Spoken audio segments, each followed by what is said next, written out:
Hey guys, what's up, Alex here. Welcome to a brand new video. Today we're going to be discussing the topic of the F1 TV monopoly, because over the last couple of months we've got the idea now that free-to-view F1 coverage around the world is becoming much less of a thing. I mean, less and less countries are having the opportunity to watch Formula 1 full stop, before the F1 sort of online TV thing, but now we've got the thing of basically everyone having to pay to watch Formula 1, which I know might seem like a bit of a first world problem, but at the end of the day, it wasn't how it used to be. So let's start off by talking about the UK side of things. So for next year, Sky F1 is taking exclusive rights of the F1 coverage for next year, meaning all but one race, which is the British Grand Prix, is going to be paid to view, which of course is a massive disappointment for any sort of new fan trying to get in the sport. But I'm pretty sure it's written in contract that they have to produce a highlights package for qualifying and the race, and also the British Grand Prix has to be free to view, meaning that everyone in the country can watch the British Grand Prix if they want to. Now, hopefully no one thinks this is a dig at Sky in any way whatsoever, because I think they are a great company. They've done a great job of sort of promoting and increasing the viewership in the sort of F1 UK side of things, but I do need to talk about this issue because a lot of people have been talking about it, and as I said, it's not a dig at them, one bit. They need to make money, they want to make money, which is completely understandable, but I think the struggle from a lot of people's point of view, especially because Formula 1 is still a growing sport, it still doesn't have that massive audience like football or soccer has already. There isn't that massive audience worldwide that Formula 1 might not have in comparison to like football, soccer.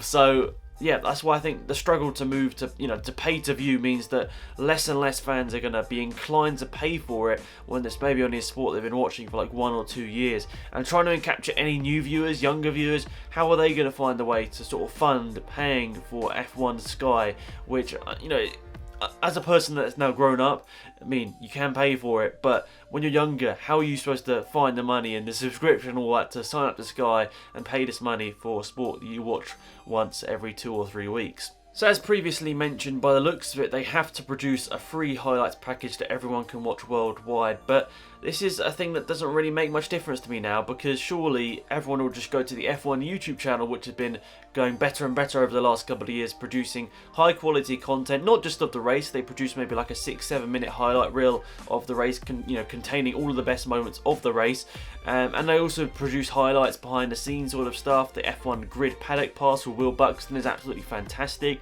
That's free, obviously, because YouTube's a free platform as of right now. So I think that's a fantastic thing that F1 are doing themselves for free, and it's kind of actually pushing Sky out of the market, because in a way they're producing all this coverage in English, where Sky has sort of had that monopoly over the last couple of years of the live F1 races and all that sort of stuff, the exclusive behind the scenes stuff. But now the F1 official account is posting stuff that's maybe even a bit more impressive than the Sky F1 side of things. So it's a tough one. It really is a tough one for Sky right now. They're sort of stuck between a bit of a rock and a hard place, because a lot of people might not decide to sign up to their sort of subscription package, because F1 is producing such a good highlights reel over on their YouTube channel and their F1 website. And also you've got websites like Motorsport and Autosport, even though they might have a bit of a monopoly of their own on the sort of blog side of things, they still produce really good content, which generally you can get for free, but I guess they're now limiting how much you can get per month. So in a way, we're having a monopoly on the TV side of things and also on the sort of subscription side of things for reading articles, which, once again, it's not a dig at either of those companies, because I understand they've got to make money somehow, but it's tough when a lot of people cannot afford to subscribe to Sky and then subscribe to Autosport to read their articles. It's not a cheap thing nowadays to watch and sort of keep up to date with Formula 1. So we compare this back to football once again, because it's a similar model going into 2019 that football and F1 will have. If you want to watch every race or football match live, you're going to have to be subscribed to Sky or BT Sport on the football side of things. But I think the problem is with Formula 1, it's still a growing sport, like we previously mentioned in this video.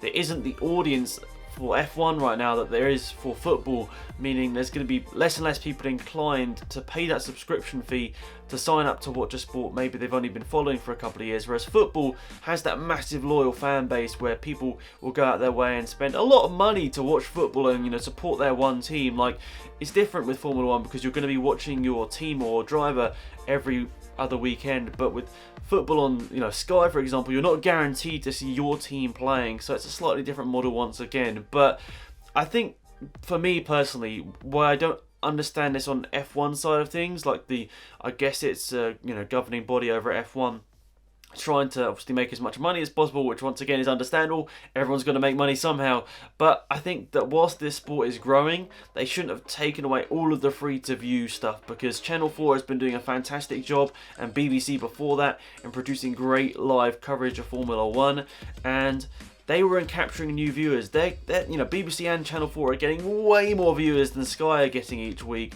and you're taking away, I mean, I don't even want to produce the numbers right now, but I know that it was like 3 or 4 times what Sky were getting, Channel 4 or BBC were getting. So you're taking away a huge proportion of that audience here in the UK, and you're just keeping your fingers crossed that they're going to sign up to Sky and watch it. So yeah, it's a big risk. We might be losing a lot of F1 fans in the next couple of years because of this, paying for it. I mean, I know it's a bit of a first world problem, we've talked about this already, but paying for a sport, you go to watch a football game, you go to watch a Grand Prix live, you're going to have to pay for it, but I kind of feel like stripping away all of the free coverage that you're sort of getting, the free live coverage that you're getting, it's going to really, maybe in a way be a big sort of bad thing for the sport. I mean, in football you still have the FA Cup games which are showed live on BBC for free, and I mean, is it any sort of good thing at all that we're getting one Grand Prix live free from Sky? I don't know.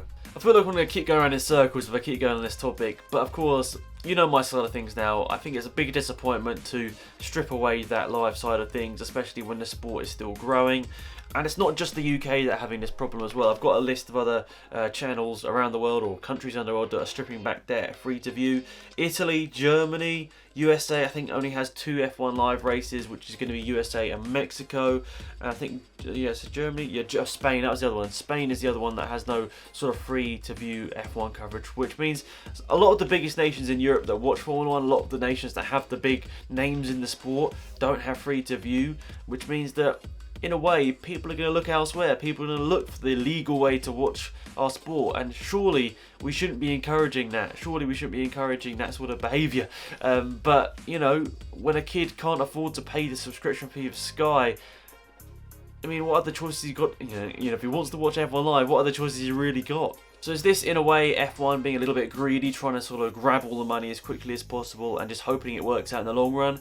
Or is it just being a little bit short-sighted, because by doing so, you're going to be losing fans by going on pay-to-view only? So, I don't know.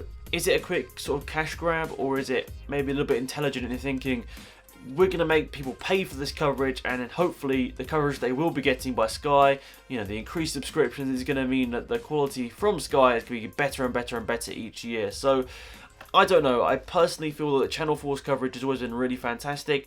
I've been a little bit iffy about some of the presenters on Sky. I don't think they particularly work, but that's just personal opinion, I suppose. But yeah, let me know your thoughts and opinions down in the comment section down below. Have we got to a stage where there is a bit of a monopoly in the F1 side of things in terms of TV coverage? Are we being forced down a route that we don't particularly want?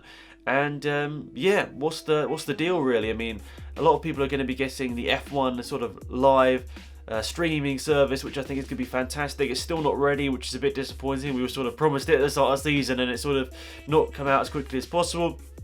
But I think that should be a great thing. Just unfortunately, that's not going to be available in the UK as of yet. But hopefully, hopefully that will mean that a lot of people around the world are going to be paying this sort of yearly fee and going to be getting some great coverage over on the F1 side of things. So I think that's fantastic. I think that I would pay for, just because it's from the the official thing. I think they do it in America as well. I can't remember what series it is, sports series, but I think, is it like NHL or something? They do a similar sort of model, and it works really, really well. And you get that interactivity that you can ride on board with who you want to, that sort of thing. You can adjust who you're listening to, that sort of stuff. I think that would be fantastic for Formula 1 once that comes out, but unfortunately it's not going to be rolled out in the UK, while Sky have that sort of lead, I guess, in the way of the F1 coverage in the UK. So that's it. Thanks for watching, guys. Sorry if I rambled on. Sorry if I repeated myself a couple of times. You can probably tell I've got a cold, and that's probably not making my mind work too well, because I'm sort of all clogged up. Anyway, thanks for watching, guys. Hopefully you enjoyed the video. Let me know if you'd like to see more videos like this, sort of, I guess, like a bit of a rant, but also sort of an opinion subject video. Let me know what your opinions and thoughts were on this video, and I'm sorry if I have rambled on and gone around in circles. Thanks for watching, guys. Have a fantastic day, and I'll see you guys around soon for another video. Goodbye.